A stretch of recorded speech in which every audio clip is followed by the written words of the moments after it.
ખોરાક અને ઔષધ નિયમન તંત્ર ખેડા જિલ્લાના નડિયાદ દ્વારા આગામી દિવાળીના તહેવારમાં વહેંચાતી તમામ ખાદ્ય ચીજો આવરી લેતા એન્ફોર્સમેન્ટ નમૂના જેવા કે માવો, મીઠો માવો, ઘી, તેલ, સ્પાઇસીસ, બરફી, મીઠાઈ, ફરસાણ, ડ્રાયફ્રૂટ, દૂધ અને દૂધની બનાવટો, કન્ફેક્શનરી, બેકરી પ્રોડક્ટના કુલ 15 ઉત્પાદક એકમ તેમજ 43 રિટેલ તથા હોલસેલ એકમોમાં તપાસ કરી કુલ 159 નમૂના લઈ ગુજરાત રાજ્યની ફૂડ લેબોરેટરીમાં તપાસ અર્થે મોકલી આપ્યા છે।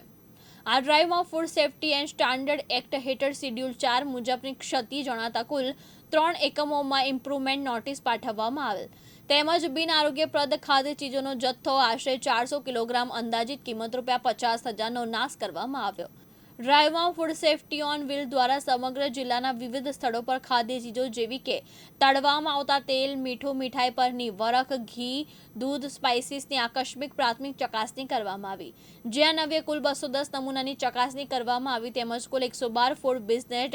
ઓપરેટરોને ફૂડ હાઇજીન અને ફૂડ સેફ્ટી અંગે કુલ 37 અવેરનેસ પ્રોગ્રામ કરવામાં આવેલ તેમજ જિલ્લાના જાહેર સ્થળ પર નવરાત્રી મહોત્સવમાં પબ્લિક અવેરનેસના કુલ 25 પ્રોગ્રામ કરી 4300 વ્યક્તિઓને વ્યક્તિગત રીતે સમજણ આપવામાં આવી। વધુમાં ડ્રાઈવમાં કચેરીના ફૂડ સેફ્ટી ઓફિસર દ્વારા મહેમદાબાદ તાલુકાની ઉમિયા ડેરીમાં અનહાઇજેનિક કન્ડિશનમાં દૂધની બનાવટ કેન્સિંગમાં ઉત્પાદન થતું જોવા મળતા હાજર જથ્થામાંથી નમૂનો લઈ શંકાસ્પદ 198 કિલોગ્રામ કેસીન જેની અંદાજિત કિંમત ₹36,036નો જથ્થો સદર દ્વારા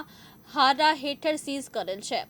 એમ ડેઝિગ્નેટેડ ઓફિસર ખોરાક અને ઔષધ નિયમન તંત્ર નડિયાદની અખબાર યાદીમાં જણાવેલ છે। તૃષાલ પંડ્યા, દિવ્યાંગ ન્યૂઝ, નડિયાદ, ખેડા।